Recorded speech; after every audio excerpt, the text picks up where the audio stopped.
کہتے ہیں کہ مشہور فلسفی ابن طفیل نے ایک دن خوش ہو کر لوگوں کو بتایا کہ اے لوگوں، میں نے وہ راز پا لیا ہے جس سے انسانی معاشرہ خوش و خرم رہ سکتا ہے۔ تو ایک دوست ان کا تھا، اس نے دریافت کیا وہ کیسے؟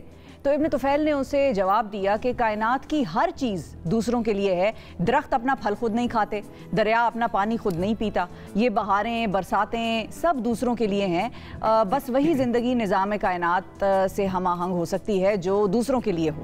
بالکل۔ فلاحی تنظیم اخوت کی بنیاد رکھنے والے ڈاکٹر امجد ثاقب صاحب ان لوگوں میں شامل ہیں جنہوں نے اپنی زندگی انسانیت کے لیے وقف کر دی ہے، اور انہیں ان کی اس خدمت پر اس سال نوبیل امن انعام کے لیے بھی نامزد کیا گیا ہے۔ ڈاکٹر امجد ثاقب کس طرح پاکستان میں بلا سود خرچ فراہم کرتے ہیں، اور کیا وہ جو ان کا نیٹ ورک ہے وہ اب کس طریقے سے کام کر رہا ہے، اور مزید جو ان کے پروجیکٹس ہیں ان کے حوالے سے ہم بات کریں گے۔ ڈاکٹر امجد ثاقب صاحب ہمارے ساتھ موجود ہیں۔ السلام علیکم سر۔ جی وعلیکم السلام۔ بہت شکریہ سر، اور سب سے پہلے تو بہت بہت مبارکباد، ڈھیروں دعائیں آپ کے لیے۔ بڑا فخر محسوس ہو رہا ہے ہمیں تو یہ کہتے ہوئے کہ آپ کا نام جو ہے وہاں پر اتنے بڑے اعزاز کے لیے نامزد ہوا۔ کیسا آپ کو لگ رہا ہے سر؟ تھینک یو ویری مچ جی۔ پہلے تو میں آپ کا شکریہ ادا کروں گا، اور آپ نے اتنی خوبصورت بات کہی آغاز میں کہ ہر شے دوسروں کے لیے ہے، تو یہی ایک فلسفہ ہے زندگی کا۔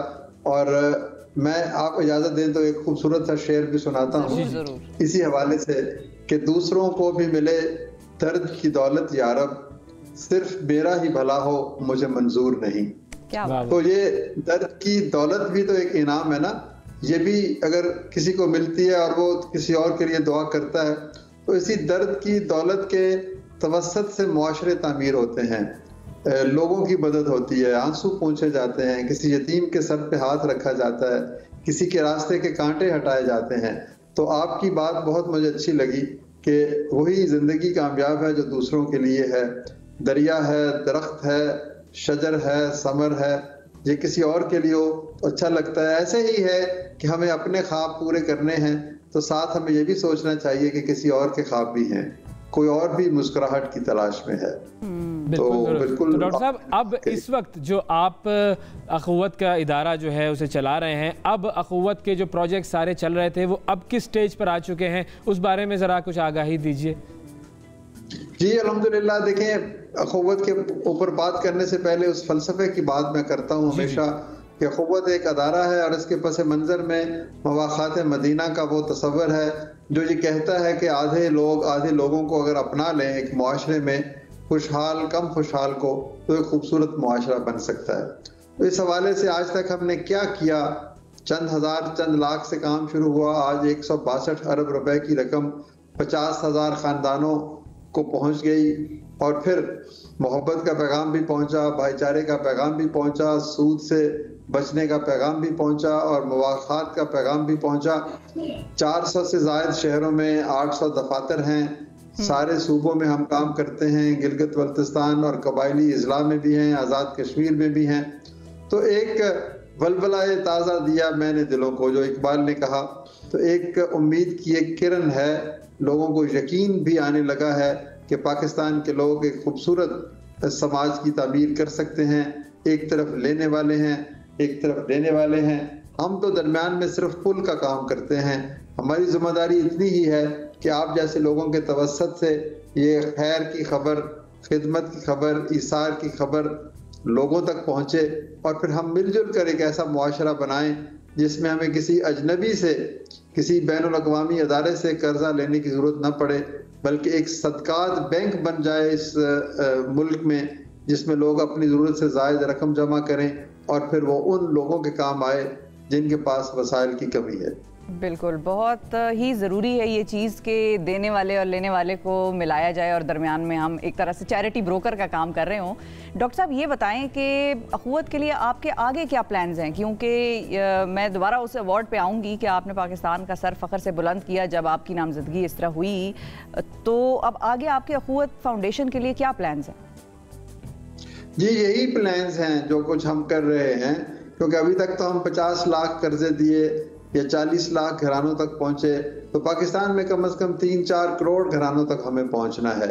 ہمیں ہر اس پاکستان کے شہر، قصبہ، بستی، دیہات میں جانا ہے جہاں کوئی شخص غربت کی لکیر کے نیچے ہے اور افلاس کی دلدل میں گھرا ہوا ہے۔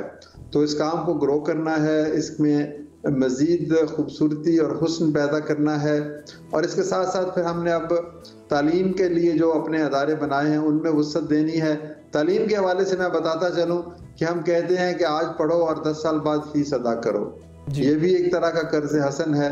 تو اس حوالے سے ہم چھوٹے قرضوں کے ذریعے سے امیڈیٹ جو غربت ہے اس کا خاتمہ، اور لمبے عرصے کے قرضوں کے ذریعے سے ایک ایسے لوگوں کی ہم ایک کرٹیکل میس کریٹ کرنا چاہتے ہیں نوجوانوں کا، جو اسی جذبے سے سرشار ہو کر پڑھ لکھنے کے بعد پھر خود سے کوئی کام کریں گے تو پھر وہ اپنی اخوت بنائیں گے، اپنی مواقعات کریں گے، اور یوں یہ سلسلہ جو ہے خیر کا، نیکی کا، برکت کا، وہ آگے سے آگے بڑھتا چلا جائے گا. تو اس وقت اگر ہم اس یونیورسٹی کی بات کریں، اخوت یونیورسٹی اور کالجز کی، تو اس میں کتنے طلبہ ہیں جو کہ زیر تعلیم ہیں؟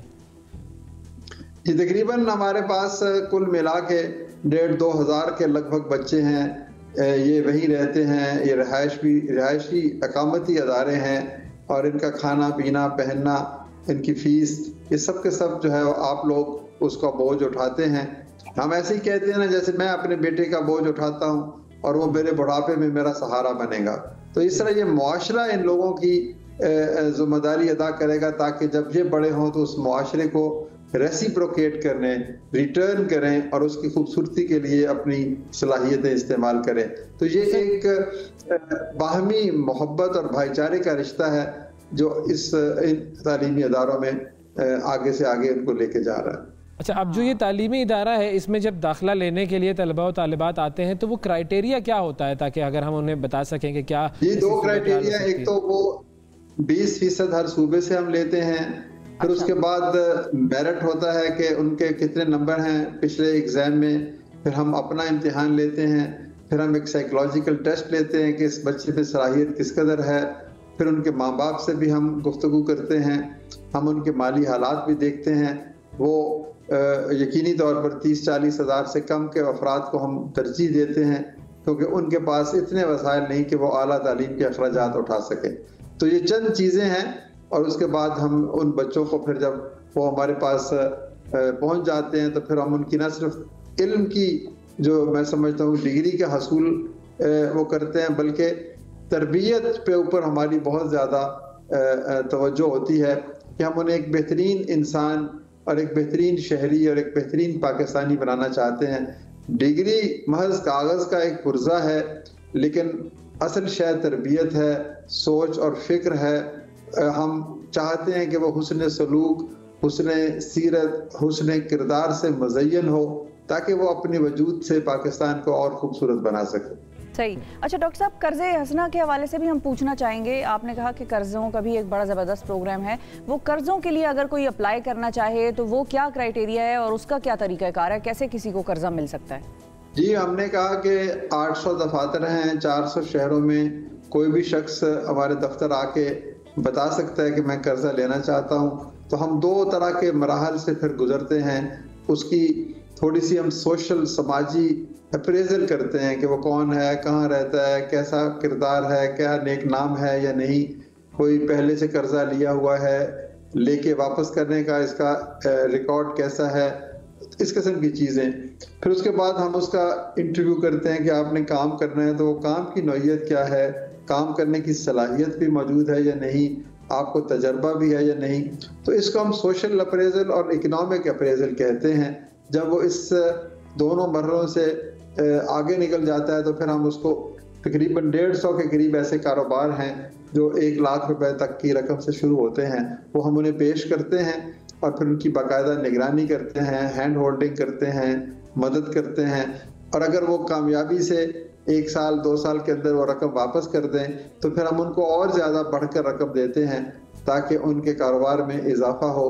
یوں درجہ بدرجہ، زینہ بزینہ وہ شخص آگے بڑھتا چلا جاتا ہے اور انٹرپرینورشپ کا جرنی بالآخر اسے قرضوں سے بے نیاز کر دیتا ہے. اور فائنلی سر، سب سے امپورٹنٹ چیز یہ کہ آپ کے اس کارواں میں حصہ ڈالنے کے لیے لوگ کس طرح رابطہ کریں آپ سے؟ پہلا تو حصہ یہ ہے کہ آپ زبانی لوگوں کو بتائیں کہ نیکی کا یہ کام کس طریقے سے زندگی بدل رہا ہے. دوسرا کام یہ ہے کہ آپ اپنی اخوت بنا لیں آپ خود سے کسی شخص کو اپنا بھائی بنا لیں، اس کی رہنمائی کریں، اس کی مدد کریں. اور تیسرا یہ ہے کہ آپ ہمیں چاہیں تو ہمارے ذریعے سے ان لوگوں تک پہنچیں، کیونکہ ہمیں زیادہ تجربہ حاصل ہے اور ہماری ریکوری الحمدللہ کتنی اچھی ہے.